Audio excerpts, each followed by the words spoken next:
Today we're going to talk about the best way to handle falling off in regards to your goal.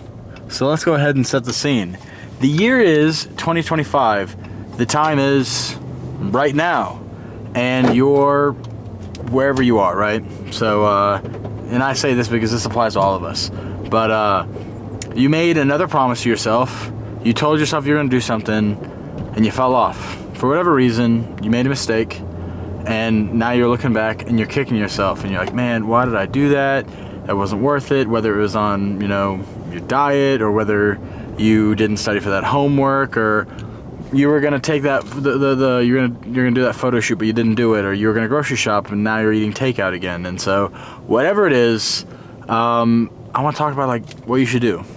And this kind of hits close to home, and especially if it feels like I'm beating a dead horse, just because I've gotten on track personally. I want to open up with this and be like a little vulnerable and just say that I've gotten on track several times and I've fallen off several times, and so I want to say that if you are in the same boat, or you're the same position, or you're the same person that kind of happens to, just keep in mind that you only fail if you don't get back on. A weight loss journey is not linear. Same with like finances, same with the gym, same with getting over an eating disorder, or whatever else it is. In life, journeys are not, they're only linear when you look at them from far enough away. But when you're looking on a day by day, week by week, month by month, year by year basis, it's not linear. It never is. I mean, you look at, there's these upticks, there's these times where you do well, there's these times where you do bad. And so the worst thing you can do is just beat yourself up and talk badly to yourself. Like, imagine, I just want you to think of, like, if you have a good relationship with your mom or your father or your friends, whoever you have a good relationship with, just picture that it's them that said, hey, we're gonna lose this weight, or whatever, insert whatever statement you want. But just, I want you to picture that they said they were gonna do something and they fell off. What would you say to them? What would be your advice? Because I want you to go ahead and give that advice to yourself. And I want you to have the same grace, if you could do me a favor, have the same grace with yourself as you would have with them. I want you to be able to be forgiving of yourself. Not let yourself walk all over yourself. I'm not saying like, oh, I'm gonna go on a diet, I fell off, that's okay, I never have to get back on it or do anything ever again. No. There's a difference between accountability and, you know what I mean, like enabling. And so we're not enabling ourselves and we're not enabling other people. But I just want you to know that, like, hey, if I beat you up or not, if I beat myself up or not, that doesn't change things, right? I can't uneat that burger and fries. It's already done. It is set in stone. It's a mark on the, on the chapter that is the storybook of our lives. Like, it's there. No matter what, no matter how bad I don't want it to be, it's there. So I can either accept that, and I can just keep adding marks to the page, or I can accept that and I can make a difference, right? Like, you might have fallen off 5 times, but people don't care as much about how much you fall off. They care more about how many times, like, you get back on. So if you've fallen off twice, hopefully you'll get back on track 6 times. If it's, 10 times, hopefully you're back on track 11 times. And I mean, it's easy to look in a period of time and go, man, like, I've been trying for these last 5 weeks to diet down, like, I'm not in school anymore. I will be going back to school after the summer, but as of now, one thing that I'm personally dealing with is I thought that once I got out of school, it'd be much easier to diet, everything would be good, I wouldn't have these classes, I wouldn't have these stresses, and guess what? I always run into, whenever I have school and I get out for a break, school is so all-consuming that by the time I get out, I sit around, I'm like, yeah, I don't have to wake up. Yeah, I don't have classes. Yeah, I don't have these things to do. And then I'm like, man, what do I do for fun?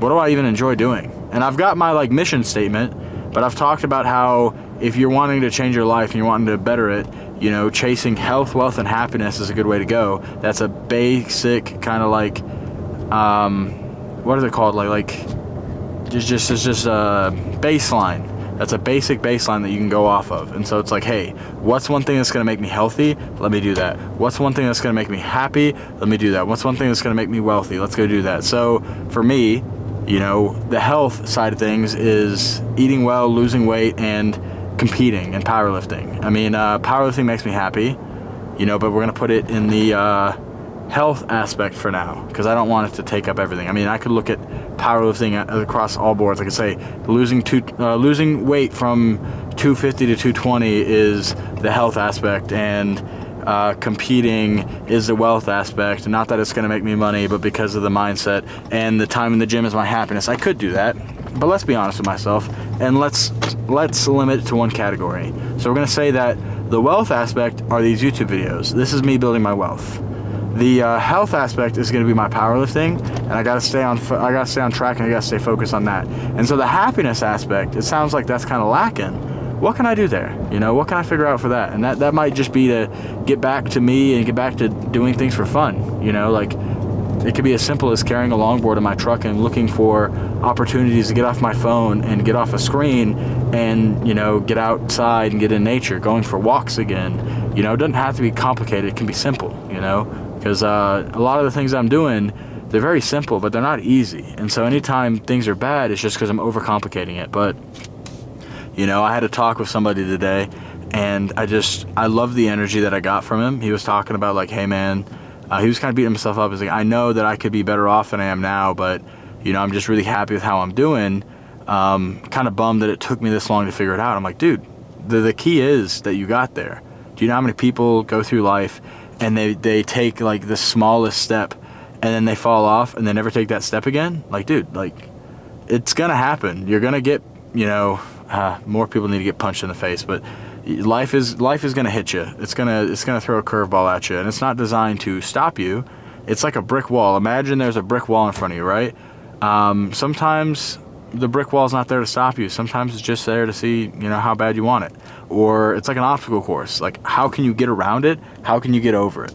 And so in this case, yes, you fell off. You know, we've got that established, but how can you get back on track? How can you keep yourself from falling off, you know, for days? And how can you just make it a day or an hour? Like okay, you ate bad one meal. Let's keep that from spiraling and only keep it at one meal. That's like obviously falling off isn't worst case scenario, but that's not the best case scenario. So in the situation that you've fallen off, what's the next best thing? Like, let's mitigate this, do damage control, make sure it's only one meal. Oh shit, okay, it's already been a day, let's make sure it's only one day. Oh shit, it's been a week. Well, 1 week's better than a year, man. So it's like whatever you say, you got to put it in perspective and say, okay, you know, this is the truth. It's better than this, but that doesn't make it okay. Let's get back on and keep pushing and do what we know what we need to do. So that's today's car talk, and I'll see you in the gym. We got high bar squats. The year is 2025. The day is Monday. The powerlifting playlist is playing on the bass headphones. You got your hat on, you're mic'd up, and you're ready to high bar squat. This is the golden era. This is the peak. Let's hit it. 6 easy reps.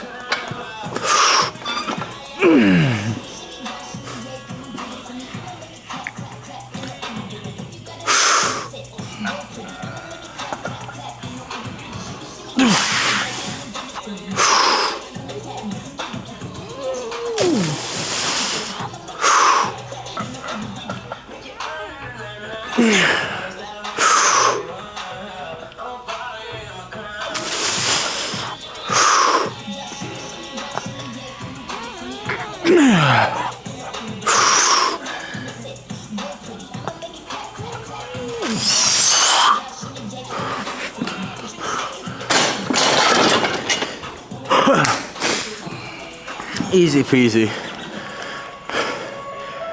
Whew, here we're good. All right, let's get some leg extensions in. I think we did, ooh, it's at like 220 right now. We'll just go ahead and go for it.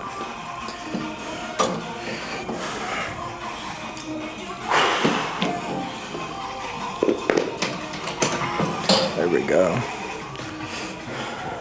Last time I did 190, so we're gonna push hard.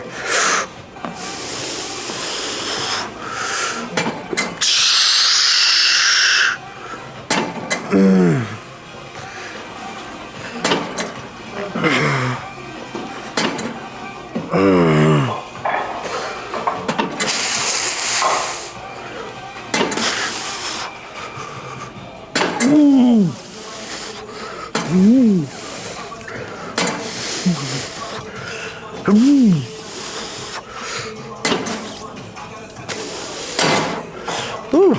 Our quads are getting stronger. That's not sucking as much as it usually does. I mean, it sucks. We're going like nice and slow. We're getting tension on there, but whew, let's see what's next. We got to hit Larson bench at some point. So we'll probably hit hip adductors and abductors. We're gonna hit Larson bench, and then we'll do incline dumbbell and face pulls. We'll get out of here. Almost forgot to record the set. We were 2 reps in and I looked up. No red light. Whew. Did a set even happen if I didn't record it? Ready?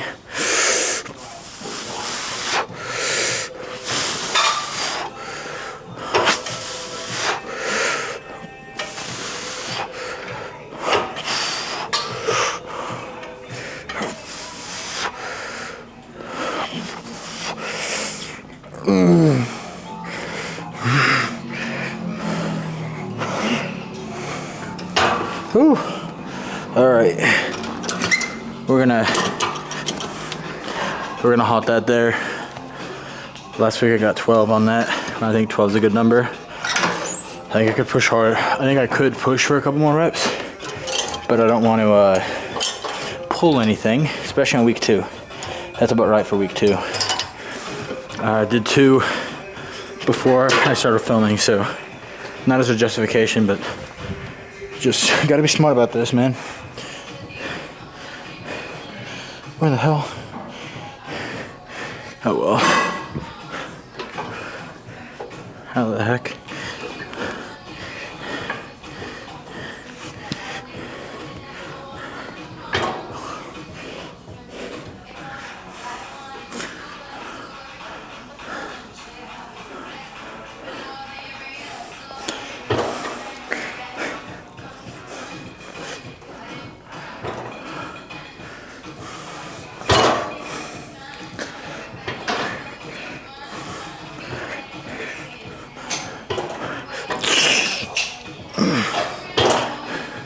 I could make do with a little bit more mobility on both of these, but I'm liking how they're progressing. All right, week 2 Larson bench press. This is like 308. I didn't know what number to call, so we're hitting this. Should be an easy 6.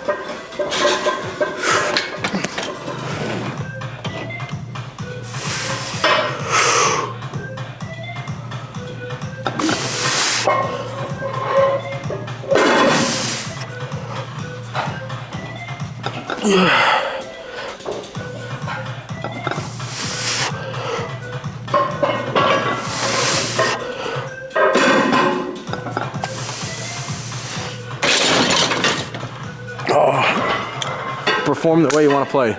That's all there is to it. All right, it's time to do some incline dumbbell press. I was gonna do 100 pounds for 10 reps, but we're doing 105 for the simple reason that we're closer. I would have to walk an extra 5 feet to get the 100 pounds, so let's just do 105s. You know, but we're doing it a smart way because 125s are in front of me, but they're not calling my name today. Sometimes it's like if somebody tells me to bench 450, or if they tell me to squat 450, I'm squatting 455 because it's 4 plates on 25. Sometimes it's just easier to go up a little bit, you know? Anyways. Shit. There we go.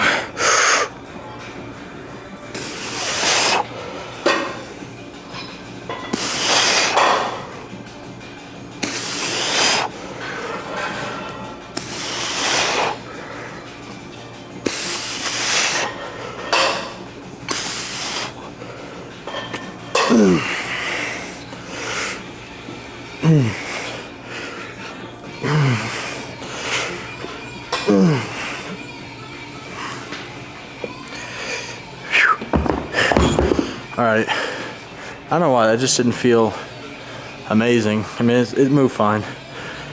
It's fine. Let's finish up with some face pulls and then let's get out of here and go get some grub. All right, we're approaching being in here too long, so let's go ahead, finish strong, and get out of here and get some good food.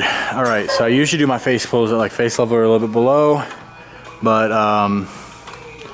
I guess it's like forehead, but we're gonna do a little bit higher and just see if this is any better. I like to do like lower weight, but we're really gonna focus on the form here. I just need my rear delts to grow, get big. Oh, I almost like fell back. There we go, big stretch.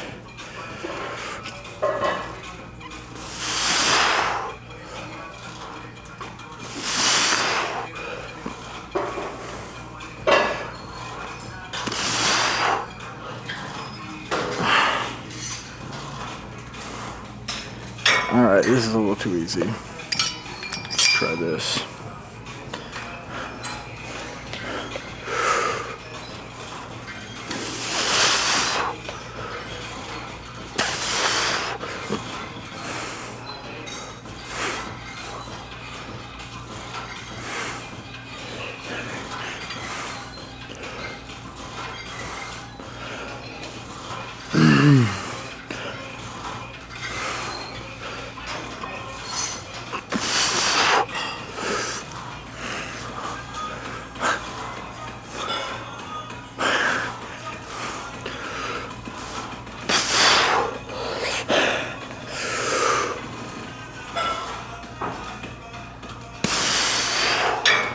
I think pull-ups are making my rear delt stronger. Good problem to have. Anyways, just like that. Let's go ahead and do our new outro that we're gonna do. Anyways, that's it for today's workout. Great workout. Glad we put the work in. Week 2 is, we've done 3 out of the 5 days. So we're on the tail end of that, and I'm excited to see what week 3 and week 4 have. Mark, anything you want to add? No, not a single thing. Please don't. Come on, the people want to hear about it. No, they don't. They want to see you. They want to see you working hard, man. I see it. Take care, big dog. You want no positive words of encouragement?